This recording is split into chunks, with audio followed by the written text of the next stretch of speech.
Go.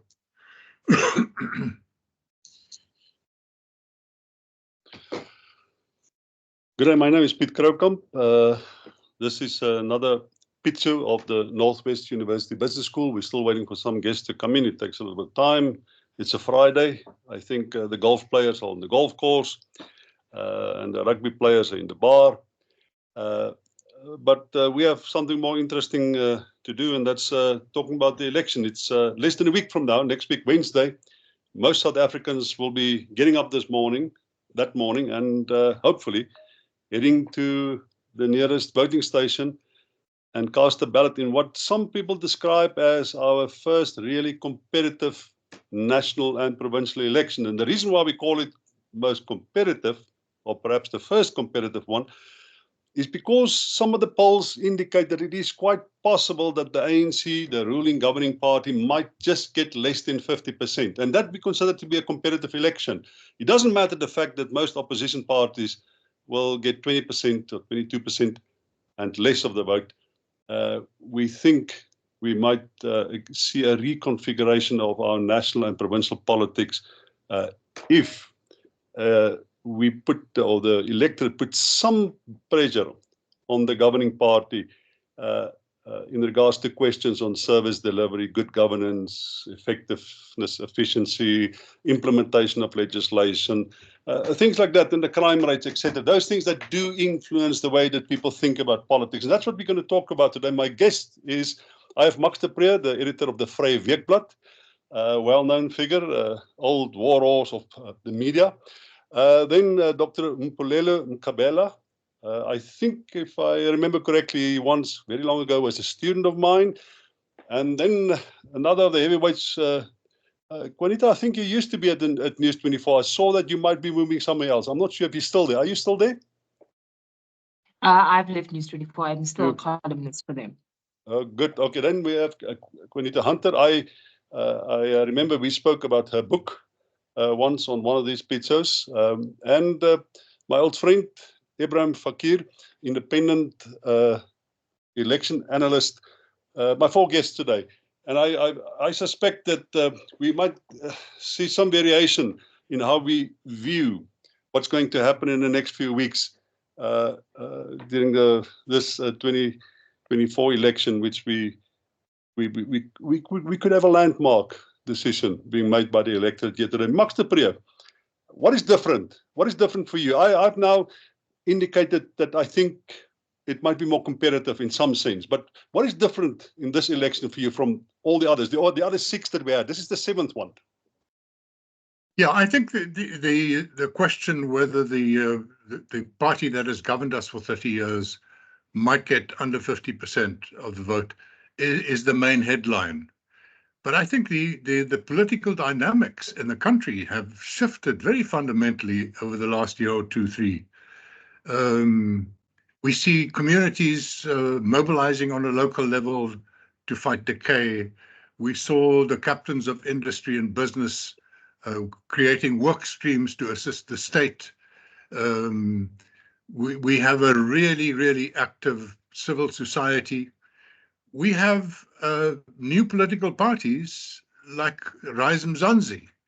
And while they probably won't get more than 1 or 2% of the vote, it is a very interesting intervention by Songezo Zibi, thinking people of very high quality of candidates. And I think that's the other thing. We got so used to our parliament with the dull backbenchers of the ANC and the shrill white ones of the DA and the loud ones of the EFF. And now we're going to get people like Ayanda Ali and Songezo Zibi, and they're going to sit there, few of them, but I think there's going to be a quality jump. So I think our parliament will be different. The other thing, of course, that will be different is the way we structure our provincial governments. I think that's going to be a bit of a mess. KwaZulu-Natal, Gauteng, maybe even the Western Cape. That is going to be very different. So we're going to see more coalition politics. Juanita, what will be different for the voter if you turn up at the election next week Wednesday? Let's take it for granted that a significant number of members of the ANC in the last election decided to stay away rather than vote for opposition parties. Do you think there's something new for voters in this election? Can they get up and say, well, I have had it with the ANC, I've had it with the DA, I'm looking for something new? Is there something substantive that's an alternative to voters? Absolutely. I think that we cannot shy away from the fact that it's a multi-party democracy. There's 70 political parties. There's 11 independent candidates contesting provincial and national elections. They are options. Are they good options? That's for the voter to decide. But the important thing, I think, for this election is the reality of how much your vote counts in terms of the reduction of the ANC's majority. That means even if the ANC is still able to form a government through a coalition government with other political parties, its hold on the state is diminished. Similarly, in provinces like KwaZulu-Natal and Gauteng, the case that's made about there's no viable options and therefore people must not come out to vote. I think that is an incorrect narrative. There are options. In terms of what's new. There's an attempt to like Max said, like parties like Rise and Mzansi, who are trying to sort of take politics away from what we know it, which is sort of destructive politics and more hope politics. And that's what some political parties are doing. I think that the most important thing for me is to see the ANC decline in KwaZulu-Natal. And what does that mean? Is it entirely Jacob Zuma fracturing the ANC and taking away half its support? That obviously plays a picture on the national outcome. But KZN is the one I'm watching for. Yeah, well, let's talk about that for a brief moment. KZN, Juanita. People in KZN will get up on the day next Wednesday, and they will have an alternative. It might well be that the ANC lose their majority there. Why is it that other political parties couldn't cash in that? Remember, it's only in KZN, but still in that province, if it's possible, and the polls show that they might get 40%, imagine a political party on national level can rise from somewhere, from the ashes of our political voting politics, and get 42% of the vote. Why is it that in KZN, there's a set of ideas? Because I think Jacob Zuma is more than just a personality. It's also a set of ideas. People are rising to the occasion on the back of a set of ideas. How is it possible that there a set of ideas seems to work as opposed to nationally? What is wrong with the other political parties? So the main issue is what's wrong with the ANC, because the rise of the MK party is the fracture of the ANC, and this is because of three reasons. One, there's a juvenile leadership of the ANC in KwaZulu-Natal run by people who are out of their depth and frankly, sort of not up for the task. That's the first element. The second thing is the ANC has seen, as a result of that leadership structure in KZN, seen to be far away from the people, particularly with the fact that there's no Zulu representative in the ANC nationally. That does play a role in terms of the mobilization of the ANC being alive in KwaZulu-Natal. And so Jacob Zuma had no other objective but to just basically take ANC structures and co-opt them into the MK party. They had no ambition to campaign to people who would not ordinarily vote for them. These are disaffected ANC voters. These are disillusioned ANC structures. What Zuma did was just crack the ANC support in half. And so to some degree, if you look at the 2019 election results, the growth of the EFF was in KwaZulu-Natal because they benefited somewhat from that. But in the last 5 years, there hasn't been growth of the EFF in KwaZulu-Natal. The IFP has shown some growth, particularly in the municipal elections, and polls are showing that they will also grow somewhat in KwaZulu-Natal. But in terms of what you're saying, this MK wave that has come in from nowhere and just kind of captured, I think that it's simply using Zulu nationalism, using misinformation and disinformation around the fact that life was better under Jacob Zuma, which one can contend that it was not because of Jacob Zuma. I can show you the stats. 1.4 million people are unemployed, more unemployed in South Africa. I can show you the stats. It was better under Jacob Zuma. Yeah. And so whether you talk about electricity, whether you talk water, whether you talk about unemployment, and so you can use that misinformation for him in his favor, and that's what's galvanizing people. And I think the other important fact is that the ANC had been largely absent in terms of being that broad church in KwaZulu-Natal, and so now MK is sort of a new political home, and with a familiar face. And so yes, I agree with you in the sense that it is about Jacob Zuma, but it's not only about Jacob Zuma.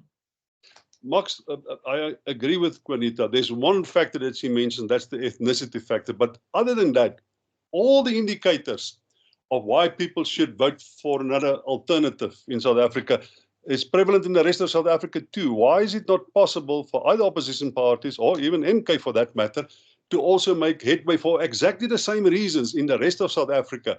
In other words, bad service delivery, the absence of the state, all the things that she mentions. Why is it not possible for opposition parties and MK to, beyond the boundaries of KwaZulu-Natal, get exactly the same result? In other words, challenge the ANC successfully. Yeah, I think KZN is very different from the rest of the country.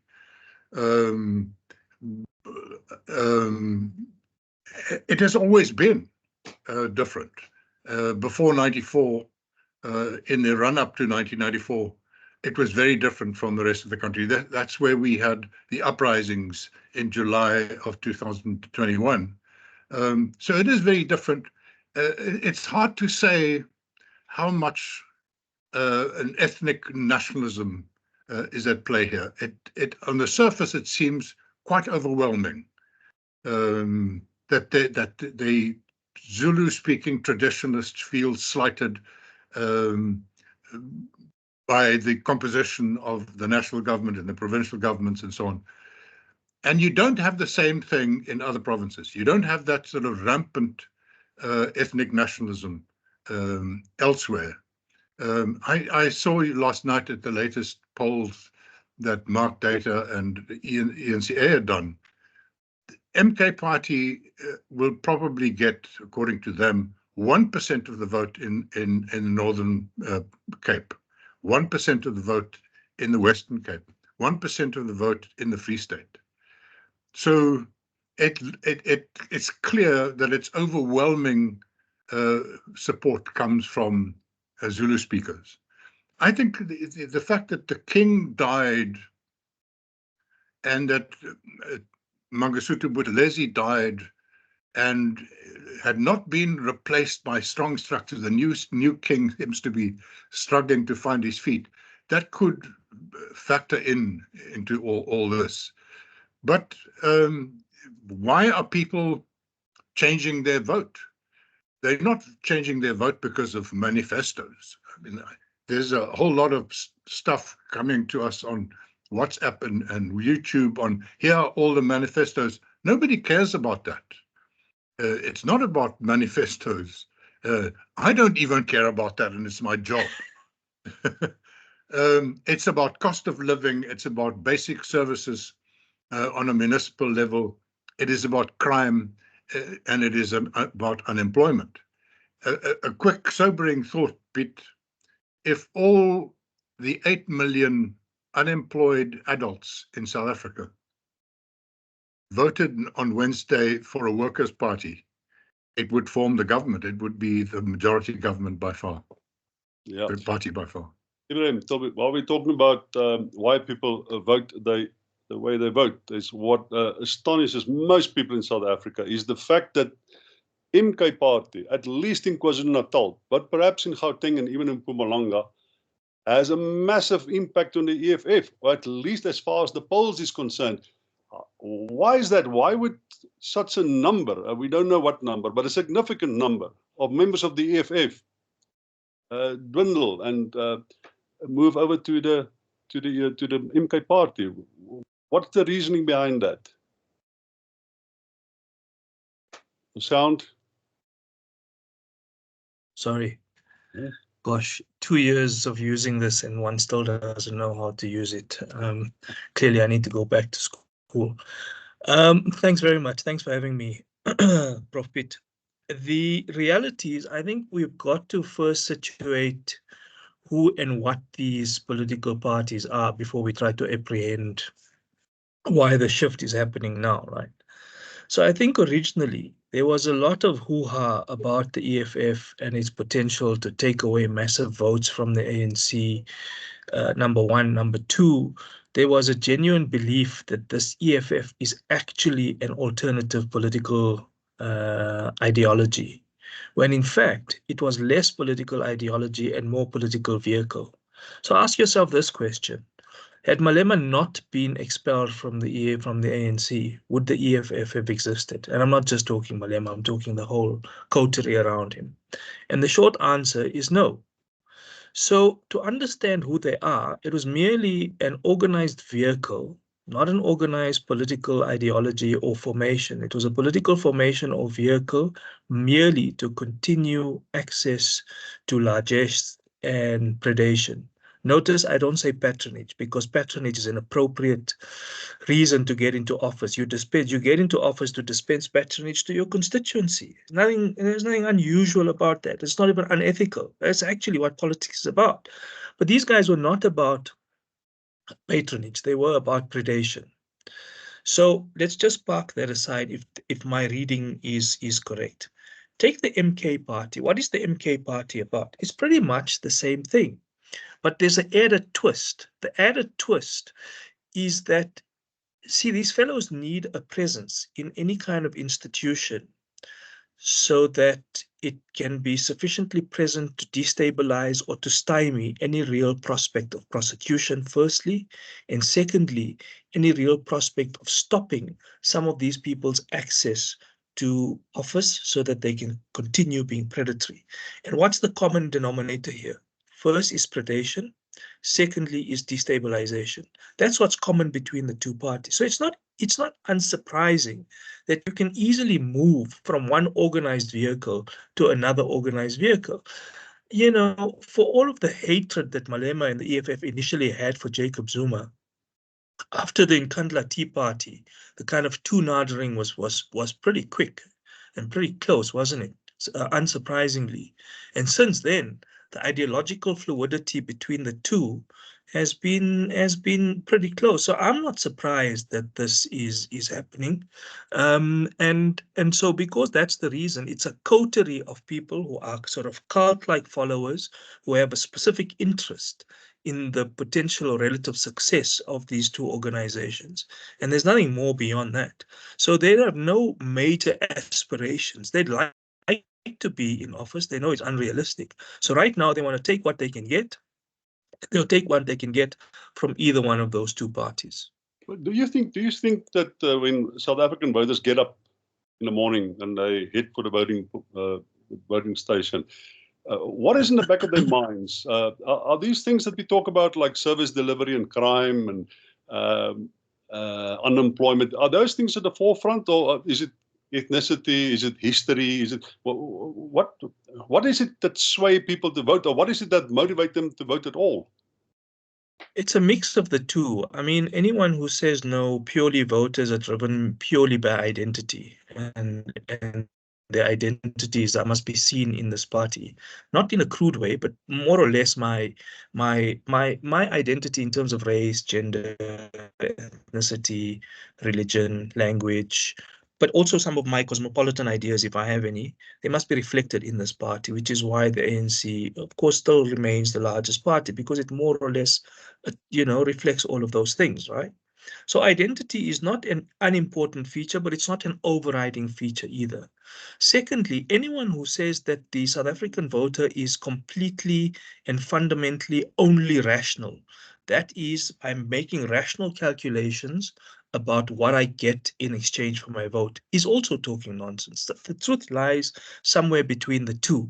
And again, which explains why the ANC is the largest party.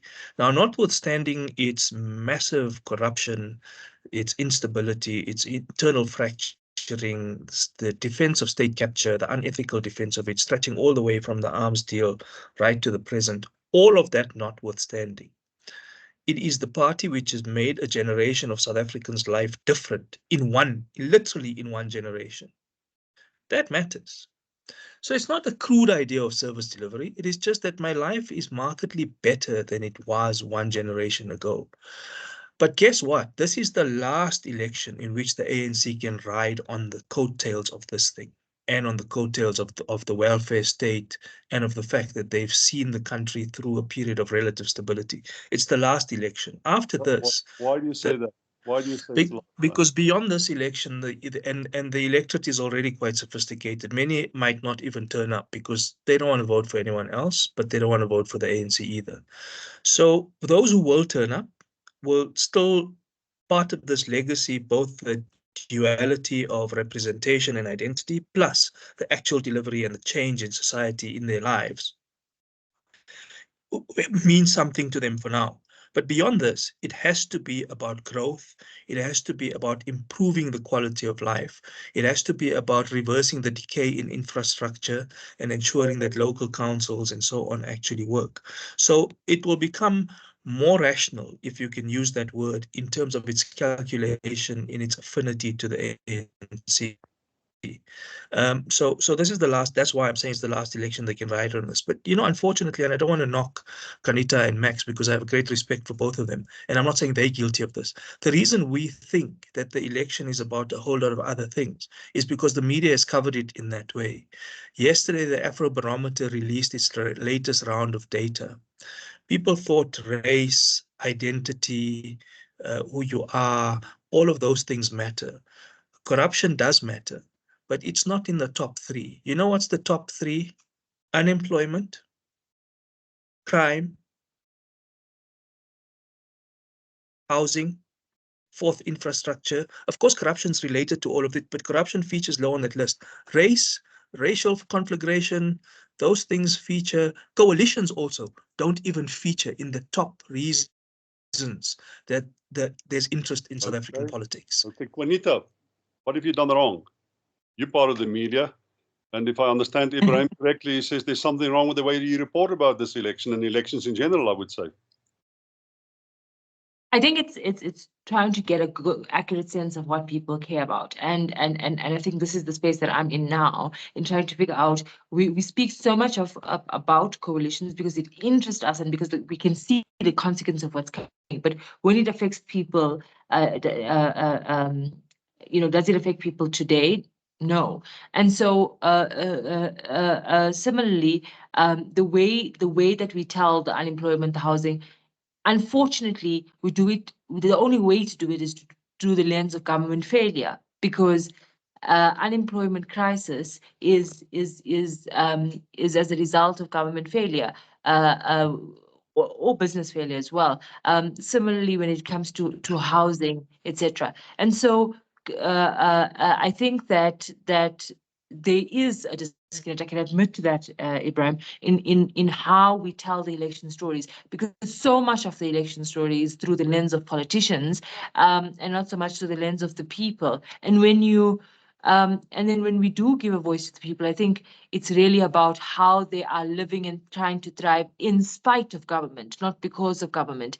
And I think for me, on those sub issues that you mentioned, I think that this election for me has been the narrative of this election has been, how do we survive in spite of this government that is not assisting in any way, and in fact making things worse. And that's why the stories of people who are cleaning up city centers, people who are trying to neutralize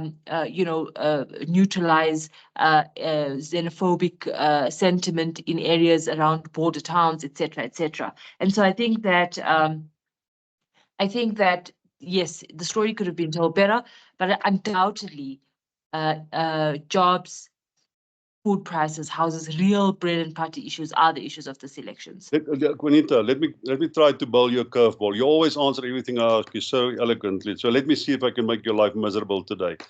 In the Western Cape, the Patriotic Alliance is presenting a real threat to the DA. The Patriotic Alliance has said that we are pro-Israel. 8%, and I'm going to use the designation of the colored vote because most people will understand what I say, even though I might offend some people by using that word. But the 8% of the colored vote are Muslim. The rest, they say, I'm being told, is Christian. I would assume that the colored vote in the Western Cape will say, well, we might be Christian, but we have sympathy with the Palestinians. We understand the plight of the Palestinians. And both the DA and the PA are pro-Israel. Why is that not having an effect in fact, it has a constructive effect for the PA. They actually get votes in spite of their pro-Israel and the fact that the Muslim colored vote are to a certain degree marginalized by this combination of the DA and the PA in that province. Well, how, is that possible? Yeah. Okay, so multiple things, right? People vote for a variety of reasons, but people vote for their lived experiences. So the number one thing is what people vote for is about the, crime, how they live, right? So if I'm a middle class person in Rondebosch, I will vote for the DA because the DA takes my refuse away and keeps my streets clean and keep my property prices intact. Cool. If I am in rural Western Cape, there's where employment is just not a phenomenon. There's not an unemployment crisis. There's no employment. That's how extreme it is. Gayton McKenzie is speaking,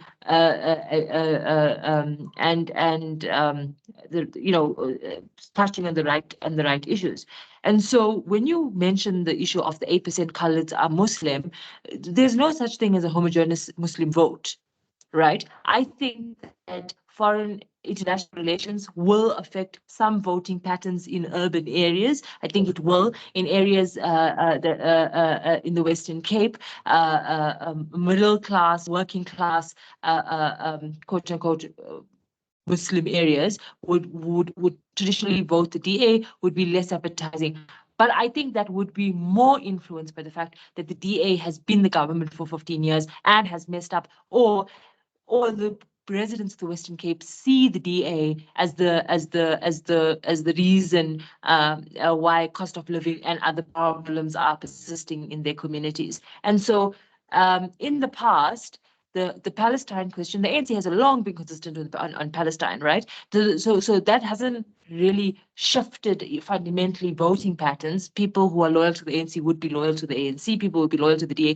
I think this election, Palestine has been a massive talking point. But again, I think that there is a funnel of issues that individual voters seek to vote for. And I think that if you deal with, if Gayton McKenzie is talking about, taking foreigners and sending them on a boat and chucking them out of the country the day after he wins elections, that resonates with people who are unemployed, versus a genocide, suspected genocide is happening thousands of kilometers away. And so it's this give and take thing that persists. But I do think that you will see when we sit and unpack Western Cape data that comes in by next week Friday, we'll see some interesting figures. Well, what's your gut interesting feel? Pattern. Just what's your gut feel? Do you think the DA will hold on to the Western Cape? Well, if your analysis is right, then surely they're going to vote almost exactly they voted in the last election, and then they got around about 53% of the vote. So they should hold on to the DA. You think the Western Cape? I think the DA will decline in support. I think they will not in the Western Cape. I don't think it will go to the ANC. Why? I think it will be split up. Why? Because the ANC had the ANC has cannibalized its own support by its own internal factionalism and inability to be an effective opposition. The ANC has failed to reform itself in the last 15 years in that province, and frankly speaking, they don't seem to be a proper alternative. Also, what happens on a national level doesn't help them. I think what you're going to see in the Western Cape is growth in terms of identity politics. So Freedom Front Plus, Coloured, I forget the name of the party, National Coloured Patriotic Alliance. So it becomes identity, becomes big man, strong man politics. That fills the gap when people are hopeful with the DA. And the ultimate, like, the bucket of reasons why people are quote unquote hurtful with the DA is they're the government for 15 years. And in addition, we don't like their position on Palestine. Mpumi, what do we make about the polls? We know it's a snapshot in time. In other words, if there's an election at the moment that they do the poll, that will most likely be the result. But can we, because the pattern seems to be very consistent. I think the last poll of the Social Research Foundation shows a little bit of decline for the ANC again here from around about 46 to 44, 43. But can we, since this pattern seems to be consistent, can we start believing the polls and say, well, that's going to be the result?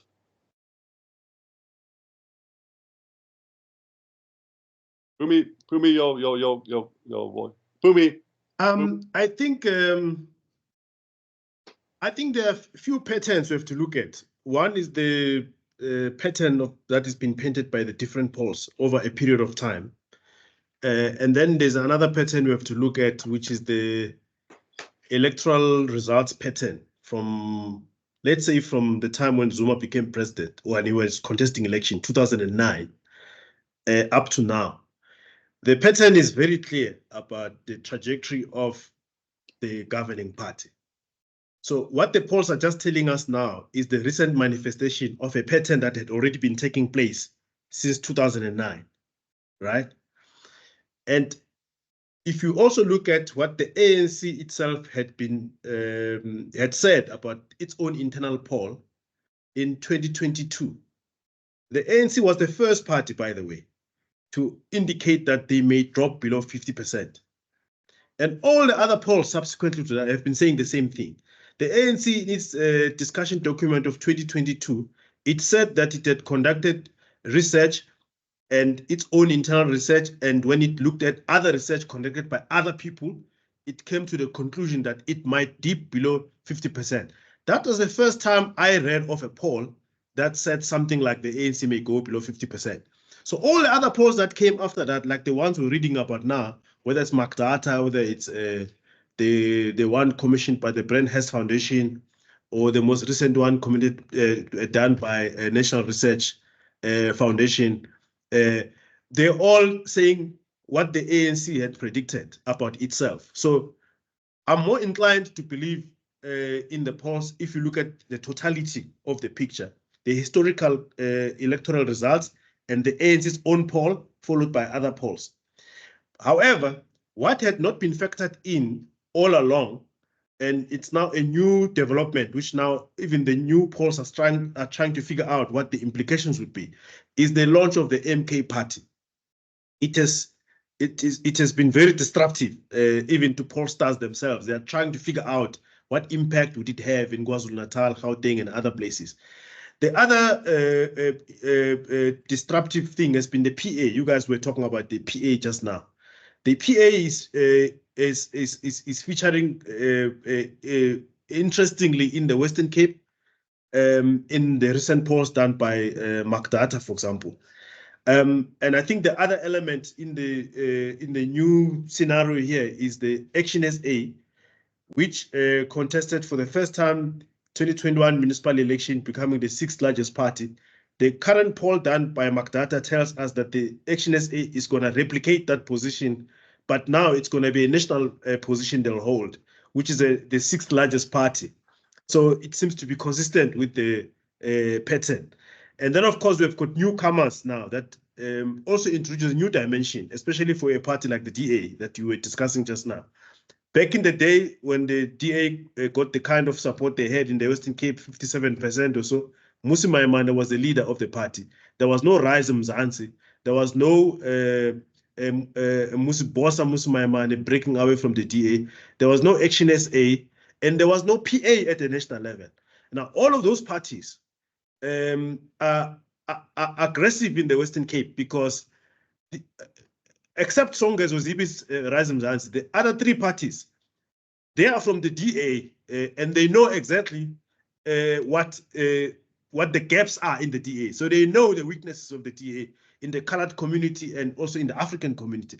So that's why they're targeting the DA there. So what I see overall, this post may have some errors there and there, but broadly speaking, I think they're telling us the truth. I also think the media is learning a bit, because 2 to 3 months ago the way that they reported on these polls was misleading rather than being informative. They wouldn't tell us for instance, what the expectations, how many people will actually come and vote. And if 60% vote vis-a-vis when 70% vote, or when 40% vote, it can have a very, very different result. So the media has improved the quality of their reporting a little bit, didn't it? I agree with you, especially there's always a caveat to this, that a poll is a snapshot. It's not a prediction. But if conducted consistently over a period, you can map out a pattern, especially if you also look at the real electoral results of the last few years.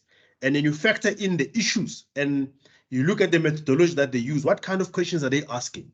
You know, are they really looking at what's in the hearts and minds of the people when they ask these questions? And you look at the representativity of the samples they use and the size of the samples they use, the geographic location of the people they interview, the language they use when they ask these questions.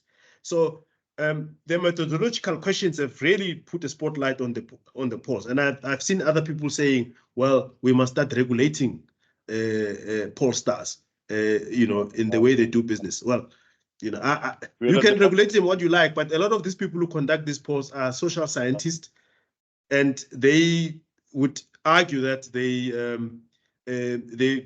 follow the protocol. But it might be helpful to have an oversight over it. But I don't think you can prevent people from publishing what they want to publish.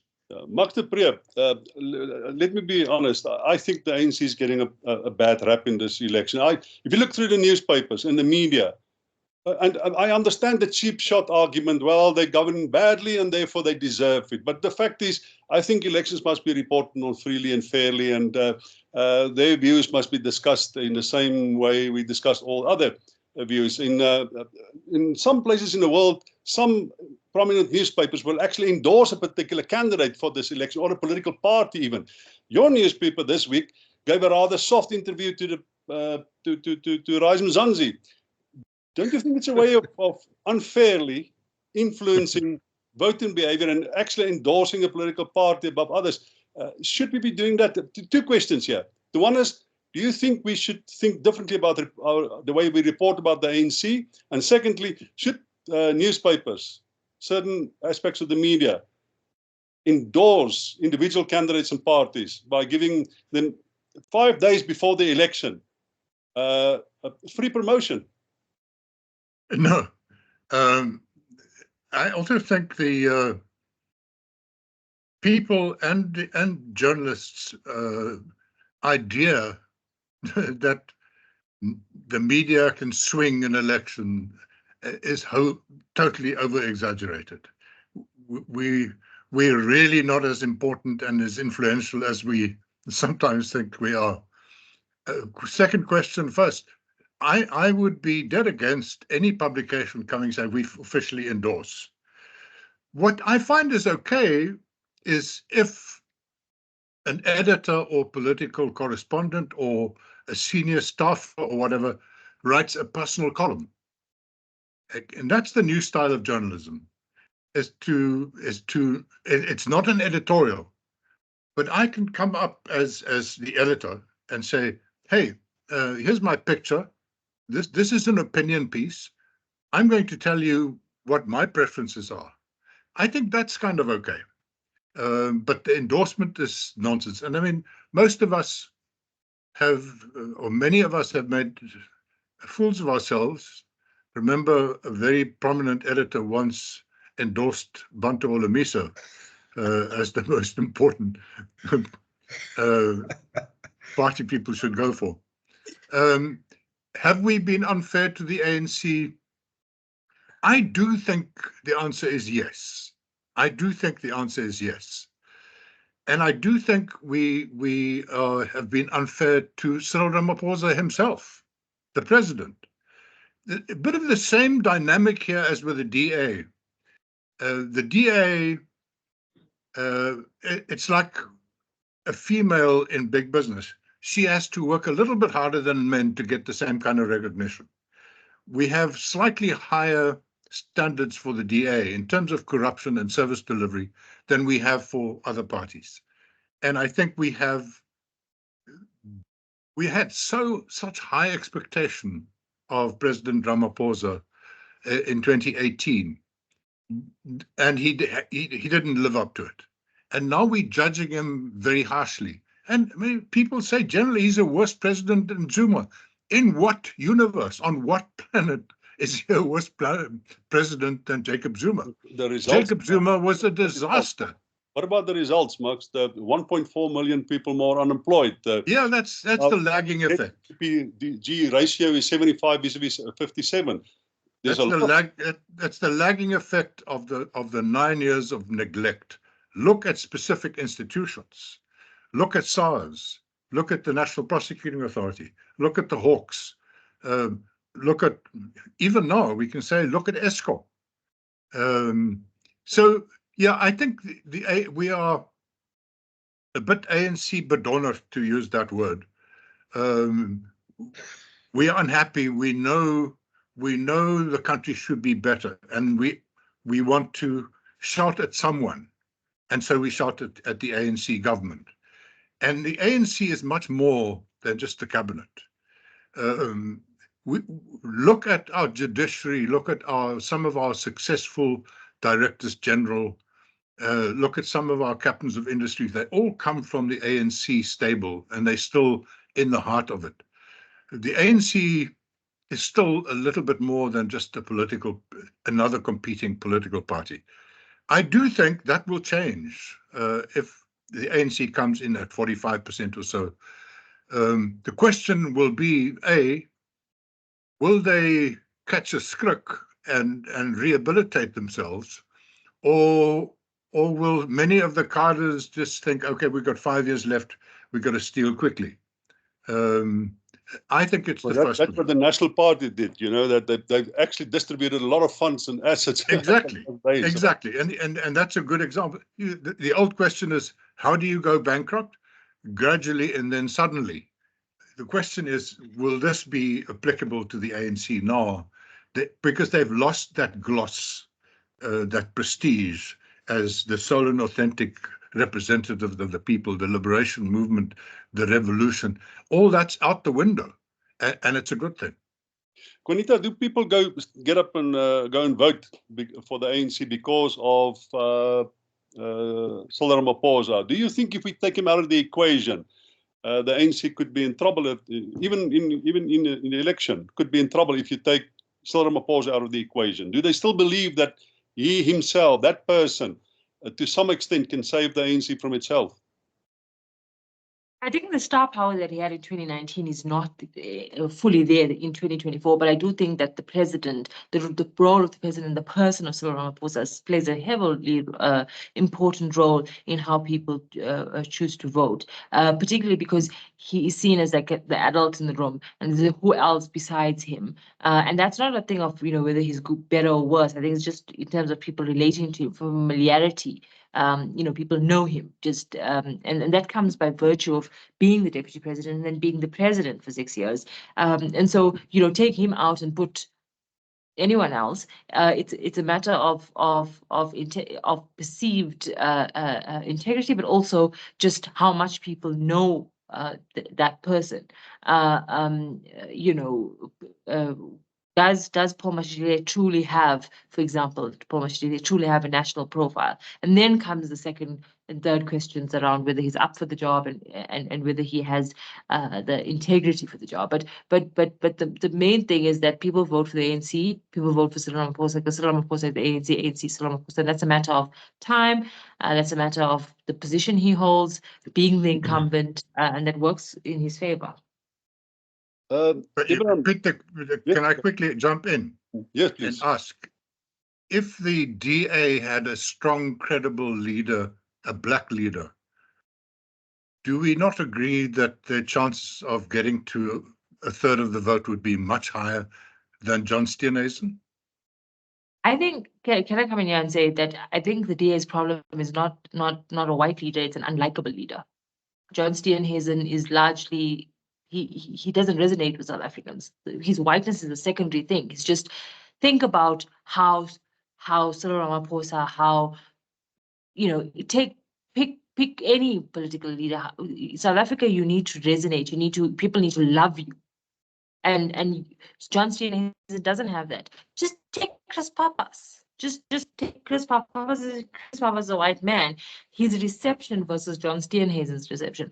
But I do think that the racial issue is you cannot think in a country like ours, which is 30 years ago of apartheid, to think that you can have a white leader who will represent, you just ordinarily don't see yourself. Majority of South Africans just do not see themselves represented in that particular leader. And the thing is, that it's the DA's 2019 decision. It was that decision that came after the 2019 elections to say, no, we don't really care about being a real alternative to the ANC. What we want to do is just sort of maintain a little status quo.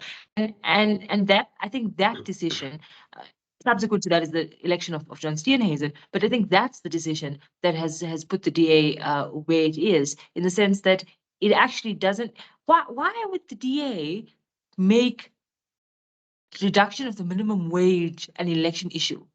I was surprised. You I was know, very surprised. Yeah, it was it is the most Silly. absurd thing, Silly. and then they come out and say, that no, we want to give. So we're not saying we must do away with the minimum wage. People have the option to opt out. It's called hunger. Hunger makes people opt out of a minimum wage and will work for anything for 50 Rand a day because they need bread. And so I just feel like the cadre deployment, how is that an election issue? Yes, capacity of state is a problem, but again, cadre deployment is not going to sit with the go-go in Hammanskraal, which just simply doesn't have water. And then also beyond the race issue of John Steenhuisen alone, look at all the DA leaders in provincial in local government. Who are their top mayors? Who are their top leaders of their caucuses? They're white men. And so you see less and less more Black people represented in significant positions. I'm not taking away from people like Siwe Kharube, from Solly Malati, and etc. And Helen Zille will say we're the most non-racial party in South Africa. That can be true. That technicality is not going to take away the fact that when people look at John Steenhuisen, and the data shows he's unrecognizable and unlikable. That's not me saying that. And so how do you vote for somebody that you don't really, it's that thing of, and that's the Jacob Zuma effect, is that you may despise his politics, but he's a cool guy, Yeah, but how did the DA do succession planning? I remember I was there when they elected John Steenhuisen as the leader. And I asked myself, they now know from the experience in 2021 that there's a possibility of the ANC getting below 50%. Now they know that there's a likeliness that it's possible to put together a coalition of parties to take over from the ANC. Now they should ask themselves the question, our leader, being the biggest party in that coalition, will that person become the next president? And I remember at the time I said on TV there, and I took a lot of flack for it, I said, first of all, it's not time for a white president yet. Secondly, even if there's going to be a white president, it might be John Neil Lewis, it could be Chris Pappas, but it's not going to be John Steenhuisen. How did they plan? How did the DA plan? I tell you why it's also a concern to me. We have a very strong voice in Mackenzie in the Western Cape now, a very strong voice. The DA has got nobody to stand up, no coloured voice in the Western Cape to stand up to Gayton McKenzie. They have strong voices, but not a strong coloured voice, because you have to match like for like to a certain degree. And that is what I'm talking about when I talk about succession planning. How did they get to John Steenhuisen? Why don't they have a strong black voice, a strong coloured voice in the Western Cape to stand up to Gayton McKenzie? I think... can I come in on this? Yes. Max raises a very, very difficult issue for the DA. So here's my view. Look, I think it would help the DA a lot if it had a black leader. But there's a condition to it. What kind of a black leader are you talking about? Are you talking about a black leader who's comfortable in his own skin, who wields genuine control and leadership of the party, or a leader who the strong DA people like Helen Zille believe that, they can control by remote control. So those conditionalities are very critical on what kind of a leader, black leader, becomes the leader of the DA. Herman Mashaba, for example, who is very comfortable in his own skin, has a very strong character, personality, calls a spade. He doesn't care. He has made it in business. He's got his own personality. Sometimes he honestly comes across as a not politician at all. He wants to run a party like he runs his own corporation. So a guy like that would not be an organizational fit in the DA because he's too strong. But at the same time, a guy like Musi Maimane was too weak for the characters of Helen Zille and other people. Exactly. So it depends. What kind of a black leader are you talking about that could lead the DA? Lendimi Masibuku Bali, yes? Yes. The DA was perfect. The DA was not ready for those people because even though they came as very young people that were still learning politics, and they're sort of, you can say they were groomed and raised in the DA, but you can't dictate the growth trajectory or pace of a human being. So they grew and they became themselves. And once they became themselves, they wanted to inject their personalities back into the party to say, this is who we are, we found ourselves, this is our identity, this is where we belong. We want now to inject our politics into the party. And the party kicked those politics back. And then they had to leave. So, so it depends what kind of a black leader is the DA going to have. Juanita, yes, Juanita. And that's exactly it. But the other element to consider is that they were outsiders to a party that existed for 20 years. And so what John Steenhuisen represents is people who gave their lives to the DA from the time he grew up in the DA, 20 years old, right? He married and divorced in the DA. You know what I mean? Like he had a whole life in the DA. In South Africa, they cross marriage there, I think. So the point is that artificial thing that the DA constantly tries to do it in the form of Mampela Rampela, in the form of Musi Maimane, etc., is where you people who don't have the fabric of the party organizing, you can't, any parachute, any body, any company, any political party, any organization that parachutes people in, it's going to be unsuccessful. It's going to be a disingenuous thing. The point is this: is that do you what is the party looking at post John Steenhuisen in the context of, does Sibiwe Kgarube become the leader of the DA, considering that she's done well as chief whip? I'm saying hypothetically, or Tony Malasi or whoever else is identified. But yes, but the point is this: is that it's this artificial thing. So there's two modus operandi of the DA that has bitten the DA in the back. One is this artificial parachuting of leadership, and the second is trying to bring opposition parties together to co-opt them and to paralyze them. They did it with the ID, and they did it with parties in the Cape Town stuff, and they're doing the exact same thing with it's a shortcut. They did it with Rampela with trying to do this. Don't form your own party. We'll put you in. We'll have an alliance, and we'll cannibalize your support base, right? And so they're trying to do it again in a new form, in a new sort of twangy version, in the form of a multi-party charter. Essentially, what it is: let's bring them together and let's collapse them and have a grip on them, so that we can use that to propel further. And so those two things are vehicles that the DA has used before. It hasn't worked for them.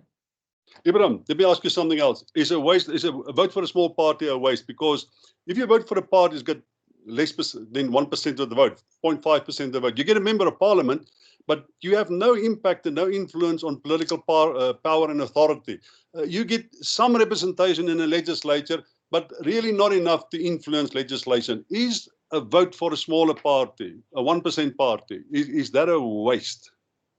No, I don't think you should tell any voter that any which way in which they vote is a waste. We need to ask a broader question about the nature of the system itself. So forget whether you tell a voter, listen, the choice that you make is a wasted choice, because the whole point about being a voter is that you have the absolute freedom to choose and to give voice to your choice. Whether you choose a small, minuscule, micro or nano party is immaterial. We've got to ask deep questions about the nature of the system. This system is to blame. This system is entirely deficient, and this system is a major problem because it has incentivized the abuse of majority in institutions.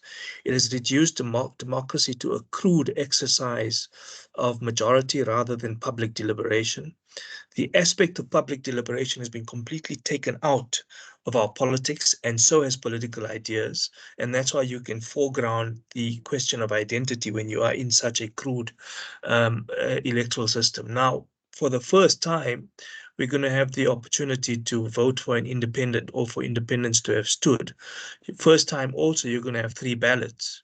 And, you know, coming with that, the nature of the system is configured such that for the first time, a strategic outcome for you as a voter is that if you split your vote, you could in fact have some kind of impact on representation.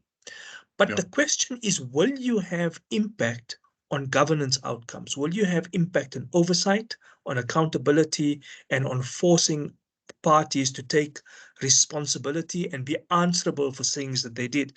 And the answer on that is that it's going to be pretty poor. And my reasoning is as follows. South Africa doesn't have a democracy problem. Not at all. Our democracy is fundamentally intact. What we have is a democratic governance problem. We have a problem of the failure of democratic government, not of the failure of democracy. And why do we have a failure of democratic government? Because the system is configured in a way in which it is entirely party-centric. So other than it being party-centric, it is also incentivizing a party to abuse their majority and appeal to sort of very crude ideas in politics rather than sophisticated, cosmopolitan, or even genuine political ideas. I mean, you think of what set of ideas can you associate firmly with any one political party? And you would be hard-pressed to do so. So we don't have programmatic parties. So there's a system problem, and we must insist that after this, there must be thoroughgoing electoral reform. The problem is the minister, the ANC, and all of the political parties have conspired to ensure that the new panel that must be established by the minister is backed by people who have an option of retaining this system because it works for the parties, but it doesn't work for voters. Juanita, I know you have to leave at 1. I want to ask each and every one of you, give me a bit of a prediction. Look in your crystal ball. What political parties will, after 29 May, put together a government in South Africa? If you think the ANC will be there, what coalition parties will they choose? Quickly with you, I start with you, Juanita. I know you have to go. And thank you very much for your participation. Always very interesting, very informative, and lovely to have you. Just give us a snapshot of what you think will happen 2 weeks after the 29th of May. Thank you, Prof. So the ANC will lose its majority. It will land at the late 40s, according to my crystal ball, which I will have to clarify if I'm not right. But to form a government, I think Cyril Ramaphosa will try to not sell it as a government, as a coalition government. I think his first prize was selling a unique form of a government of national unity and inviting parties like Freedom Front Plus, like if Al Jama even makes it, the smaller of good party, whichever smaller political parties to form of, we don't actually form a coalition as sort, but you vote for us to get over the 201 mark to elect a president. And that's on the basis that the ANC doesn't need too many opposition party leaders. But if the ANC drops further, I think it will do everything possible to try to convince the IFP to work with it. Max de Pre, what's the role of the EFF in this? Might they form part of the government?